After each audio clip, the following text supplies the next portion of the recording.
नमस्कार दोस्तों। आज का विचार है कि जीवन का क्या अर्थ है। What is the meaning of life. क्या दुनिया के धार्मिक ग्रंथों में या और भी जगह जो बताया गया है कि जीवन का ये अर्थ है, जीवन का वो अर्थ है, या हमारे जीवन का ये उद्देश्य होना चाहिए, क्या वो सही है?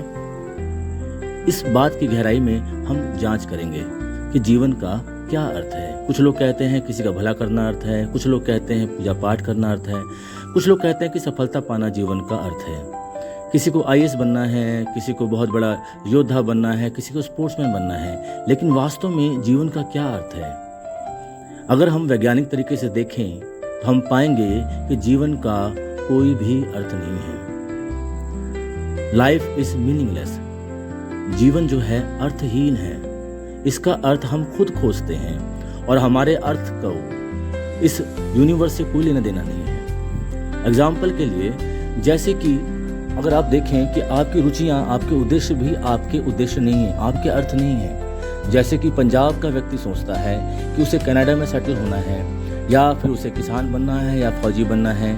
उसे लगता है यह उसका उद्देश्य है, ये उसके जीवन का अर्थ है, लेकिन यह अर्थ भी उसके कल्चरल एस्पेक्ट से आया है, यानी कि सांस्कृतिक पहलू से। इसी प्रकार एक बिहार का व्यक्ति सोचता है कि उसे आईएएस ऑफिसर बनना है, यह जीवन का उद्देश्य है। उसे लगता है यह उद्देश्य उसका खुद का है, लेकिन इसके पीछे भी एक सांस्कृतिक पहलू है, क्योंकि वो बिहार से बिलोंग करता है। इसी प्रकार एक गुजरात का व्यक्ति है, वह उसे बहुत बड़ा व्यापारी बनना है। उसे लगता है कि यह उसका खुद का उद्देश्य है जीवन का, लेकिन वास्तव में यह उद्देश्य भी उसका सांस्कृतिक पहलू से ताल्लुक़ रखता है। इसी प्रकार आप देखेंगे मुंबई जैसे शहर में, वहाँ पे किसी व्यक्ति को बहुत बड़ा भाई बनना है अंडरवर्ल्ड का।